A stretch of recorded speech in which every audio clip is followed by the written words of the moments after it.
Assalamualaikum warahmatullahi wabarakatuh. Salam sejahtera bagi kita semua.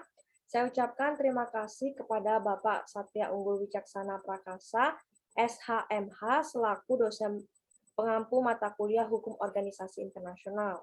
Pada kesempatan kali ini, saya akan mempresentasikan tugas akhir Hukum Organisasi Internasional, di mana topik yang saya akan bahas adalah mengenai peran WTO dalam penyelesaian sengketa gugatan Uni Eropa terhadap Indonesia terkait larangan ekspor biji nikel. Terlebih dahulu perkenalkan, nama saya Vivi Sandra dengan NIM 2014101056 dari kelas 3B Prodi Ilmu Hukum Universitas Pendidikan Ganesha. Adapun pembahasan yaitu pertama adalah latar belakang kebijakan larangan ekspor biji nikel, kedua ada alasan Uni Eropa menggugat Indonesia di WTO, ketiga ada strategi Indonesia dalam menghadapi gugatan Uni Eropa, dan terakhir ada peran WTO dalam penyelesaian sengketa perdagangan internasional. Sebelum masuk ke pembahasan, terlebih dahulu saya akan menjelaskan sekilas mengenai judul yang saya ambil, yaitu peran WTO dalam penyelesaian sengketa gugatan Uni Eropa terhadap Indonesia terkait larangan ekspor biji nikel, di mana nikel menjadi salah satu bahan tambang yang sangat berharga dan mempunyai nilai jual yang tinggi di pasaran dunia. Hal itu dikarenakan nikel mempunyai manfaat yang begitu besar dan penting bagi kehidupan sehari-hari. Adapun beberapa manfaat nikel dalam kehidupan sehari-hari yaitu sebagai bahan dalam pembuatan stainless steel, bahan campuran pada besi baja, serta dalam industri transportasi dan juga pembuatan baterai listrik. Di mana Indonesia merupakan negara dengan potensi cadangan mineral yang sangat tinggi, yaitu salah satunya nikel. Dibuktikan bahwa Indonesia dikenal sebagai negara produsen nikel terbesar di dunia.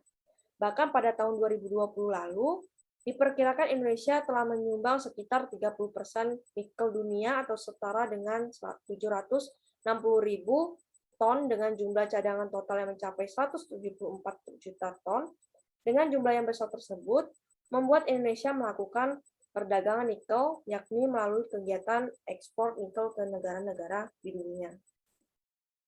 Keikutsertaan Indonesia dalam perdagangan internasional membuat Indonesia memutuskan untuk bergabung dalam Organisasi Perdagangan Dunia atau WTO dan telah menjadi anggota sejak 24 Februari 1950 hingga saat ini. Dengan masuknya Indonesia menjadi keanggotaan WTO mewajibkan Indonesia untuk mengikuti dan melaksanakan segala ketentuan yang diberlakukan oleh WTO dalam perdagangan internasional. Di mana pada awal Januari 2020 lalu, pemerintah Indonesia telah memberhentikan atau melarang kegiatan ekspor biji nikel. Kebijakan itu sejalan dengan diterbitkannya Permen ESDM nomor 11 tahun 2019 tentang perubahan kedua atas Permen ESDM nomor 25 tahun 2018 tentang pengusahaan pertambangan mineral dan batu bara serta pasal 102 Undang-Undang Minerba, yang mana akibatnya menjadikan ekspor terhadap mineral mentah harus dibatasi, bahkan juga harus dilarang. Karena apabila tidak demikian, maka pengaturan mengenai pengolahan dan pemurnian tersebut menjadi tidak ada artinya. Namun kebijakan yang dikeluarkan oleh Indonesia terkait dengan larangan ekspor biji nikel ini mendapat protes dari pihak Uni Eropa. Uni Eropa bahkan menggugat Indonesia terkait dengan kebijakan larangan ekspor biji nikel, yang mana Uni Eropa menganggap bahwa Indonesia telah melanggar pasal 11 ayat 1 dari General Agreement on Tariff and Trade atau GATT tahun 1994 mengenai penghapusan terhadap pembatasan jumlah impor atau General Elimination on Quantitative Restriction, di mana Uni Eropa berpendapat bahwa Indonesia telah melanggar komitmen keanggotaan WTO, yaitu untuk tidak menghambat perdagangan internasional dan memberikan akses seluas-luasnya bagi perdagangan internasional. Menanggapi gugatan Uni Eropa, Indonesia tidak tinggal diam saja dan akan terus menghadapi gugatan Uni Eropa terkait dengan kebijakan larangan ekspor biji nikel. Di mana dalam hal ini WTO merupakan lembaga yang berperan dalam mengatur pelaksanaan ketentuan penyelesaian sengketa perdagangan internasional bagi negara-negara anggotanya.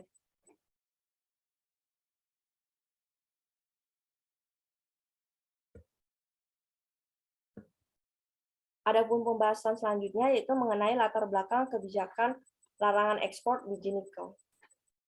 Gugatan Uni Eropa bermula dari keberatan negara-negara Eropa atas larangan ekspor biji nikel yang berlaku pada 1 Januari 2020.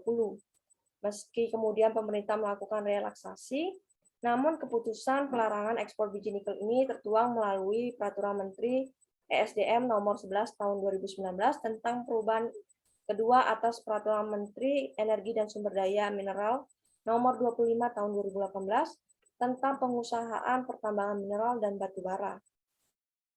Uni Eropa berpendapat bahwa dengan kebijakan larangan ekspor biji nikel ini dinilai tidak adil dan berimbas negatif pada industri baja Eropa karena terbatasnya akses terhadap biji nikel dan juga biji mineral lainnya seperti biji besi dan juga kromium.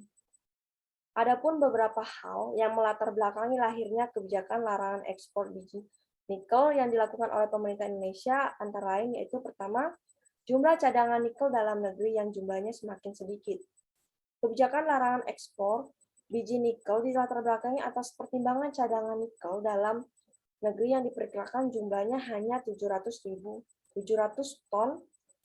Nah, dari sisa tersebut, diprediksi cadangan atau stok nikel di Indonesia akan habis dalam kurun waktu 8 tahun ke depan apabila terus dilakukannya penambangan, mengingat bahwa nikel ini merupakan sumber daya alam atau bahan tambang yang tidak dapat terbarukan. Kedua, Indonesia ingin mengembangkan hilirisasi dan industrialisasi dari bahan mentah, yakni nikel. Dengan hilirisasi, Indonesia dapat membuka lapangan kerja yang seluas-luasnya bagi masyarakat Indonesia. Sedangkan dengan industrialisasi, Indonesia berupaya untuk menciptakan suatu barang yang dengan bahan baku nikel. Hal itu dikarenakan nikel dengan kadar rendah sudah dapat diolah di dalam negeri karena perkembangan teknologi yang telah maju saat ini. Dalam hal ini, Indonesia ingin mengembangkan industrialisasi yang mana nikel dapat digunakan untuk bahan baku komponen listrik, mobil listrik maupun motor listrik, dan Indonesia juga ingin mengembangkan pabrik baterai listrik guna mendukung program kendaraan listrik di masa depan. Pembahasan selanjutnya yaitu alasan Uni Eropa menggugat Indonesia di WTO atau WTO. Pemerintah Indonesia melarang ekspor biji nikel mulai Januari 2020.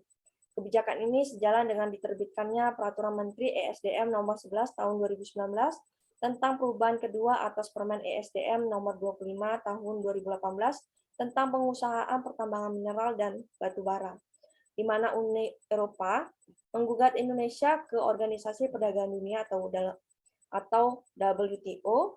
Hal ini dikarenakan lantaran Uni Eropa tidak terima atas keputusan pemerintah Indonesia yang mana mulai membatasi bahkan menghentikan ekspor biji nikel.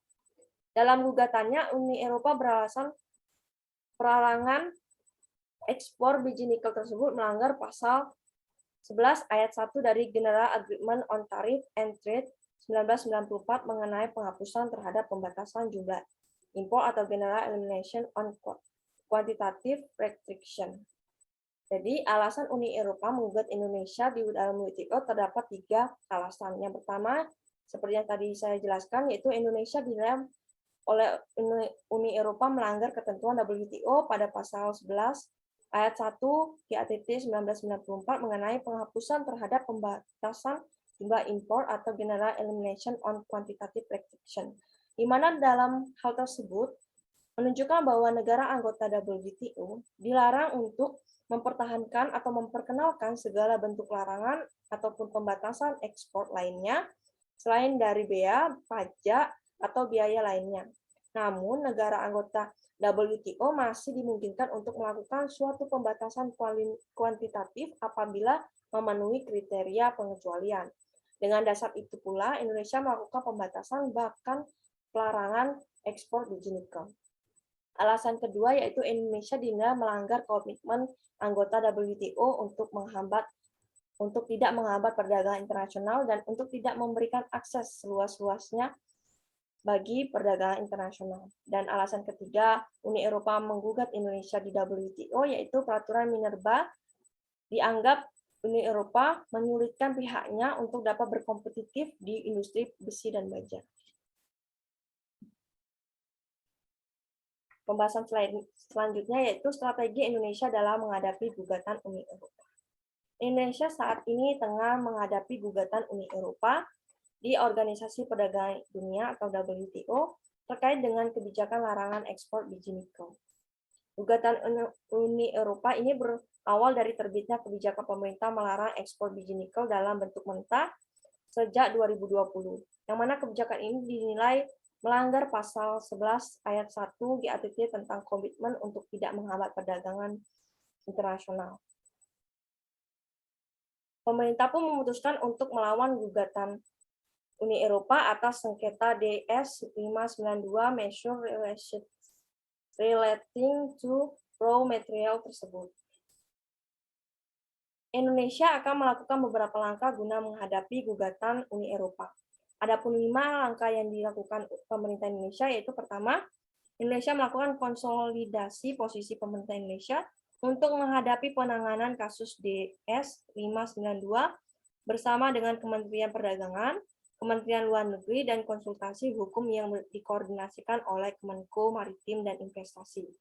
Langkah yang kedua yaitu pemerintah Indonesia telah menunjuk law firm Baker MC Kenzie di Jenewa dan Joseph Wira Kusnadi atau JWK di Jakarta untuk mewakili pemerintah Indonesia dalam menghadiri sidang DSB WTO dan menyusun tanggapan atas gugatan WTO.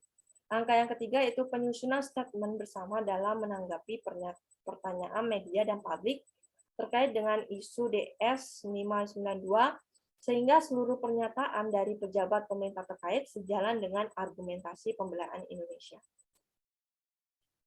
Langkah yang keempat yaitu Kementerian ESDM menyiapkan data atau informasi yang relevan dan analisa seluruh aturan-aturan terkait untuk mendukung proses penyelesaian sengketa di Dispute Settlement Bodies WTO. Langkah yang terakhir yaitu pemerintah Indonesia sedang menyiapkan tim tenaga ahli untuk mendukung dan menyampaikan pembelaan di sidang WTO. Materi yang selanjutnya itu mengenai peran WTO dalam penyelesaian sengketa perdagangan internasional. WTO adalah organisasi perdagangan internasional yang mana mengatur perdagangan antar negara di dunia. Sesuai dengan peran dan fungsinya, WTO diatur dalam pasal 3 ayat 3 Agreement Establish the World Trade Organization, yang mana organisasi tersebut atau WTO ini menyebutkan bahwa WTO berfungsi dalam mengatur pelaksanaan ketentuan mengenai penyelesaian sengketa perdagangan. Oleh sebab itu, WTO memiliki badan penyelesaian sengketa yang berwenang untuk menyelesaikan sengketa para anggotanya yang mengajukan gugatannya ke dalam WTO. Persengketaan yang terjadi antara Indonesia dengan Uni Eropa terkait dengan larangan ekspor biji nikel ini dalam proses penyelesaian yang dilakukan di dalam WTO melalui Badan Penyelesaian Sengketa atau Dispute Settlement Bodies, yang mana Badan Penyelesaian Sengketa atau Dispute Settlement Bodies ini merupakan struktur di bawah WTO yang berperan dalam menyelesaikan sengketa perdagangan yang dilakukan oleh negara-negara anggota.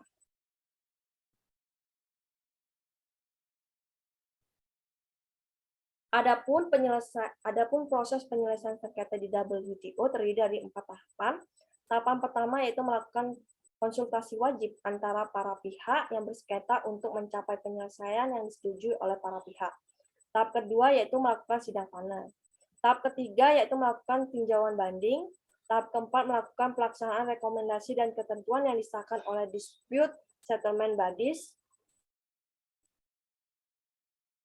Maka dari pernyataan mengenai peran WTO dalam penyelesaian sengketa gugatan Uni Eropa terhadap Indonesia terkait dengan larangan ekspor biji nikel dapat disimpulkan bahwa Peraturan Menteri ESDM Nomor 11 Tahun 2019 tentang perubahan kedua atas Permen ESDM Nomor 25 tahun 2018 tentang pengusahaan pertambangan mineral dan batu bara dan pasal 102 Undang-Undang Minerba merupakan kebijakan Indonesia untuk membatasi bahkan melarang ekspor biji nikel. Karena dilatar belakangi oleh beberapa alasan, yaitu jumlah nikel cadangan dalam negeri yang jumlahnya semakin sedikit, serta Indonesia juga ingin mengembangkan hilirisasi dan industrialisasi dalam perindustrian dari bahan mentah, yaitu nikel. Kebijakan larangan nikel di Indonesia juga bertujuan untuk meningkatkan daya saing jual nikel dalam negeri, dan saat ini Indonesia juga akan menggerakkan industri kendaraan bermotor berbasis listrik. Namun di sisi lain, Uni Eropa menganggap bahwa Indonesia telah melanggar ketentuan WTO dalam pasal 11 ayat 1 dari General Agreement on Tariff and Trade 1994 mengenai penghapusan terhadap pembatasan jumlah impor atau General Elimination on Quantitative Restriction, yang mana pada dasarnya berhubungan dengan pembatasan dan larangan oleh aturan dari WTO ini. Pada pasal 11 ayat 1 JATT 1994, negara anggota WTO ini masih dimungkinkan untuk melakukan suatu pembatasan kuantitatif apabila memenuhi kriteria pengecualian, di mana WTO ini memiliki peran dalam penyelesaian sengketa yang terjadi pada negara-negara anggotanya, terutama sengketa gugatan Uni Eropa terhadap Indonesia terkait dengan larangan ekspor biji nikel yang menjadi tanggung jawab bagi WTO untuk menyelesaikan sengketa tersebut. Jadi, aktivitas perdagangan internasional saat ini sudah semakin kompleks. Hal tersebut sekaligus mengisyaratkan bahwa dalam hubungan perdagangan internasional itu terkandung pula potensi terjadinya sengketa di antara negara yang melakukan dan menjalin perdagangan internasional. Oleh karena itu, peran WTO sangat dibutuhkan untuk menangani penyelesaian sengketa perdagangan internasional yang terjadi di negara-negara anggotanya, di mana penyelesaian sengketa perdagangan antara Indonesia dan Uni Eropa ini diharapkan dapat diselesaikan oleh Badan Penyelesaian Sengketa atau Dispute Settlement Body oleh WTO dengan cara dan mekanisme yang ditetapkan oleh WTO dan tidak merugikan salah satu pihak yang bersengketa agar tidak menghambat jalannya laju perdagangan antara Indonesia dan juga Uni Eropa. Sekianlah presentasi dari saya ucapkan terima kasih.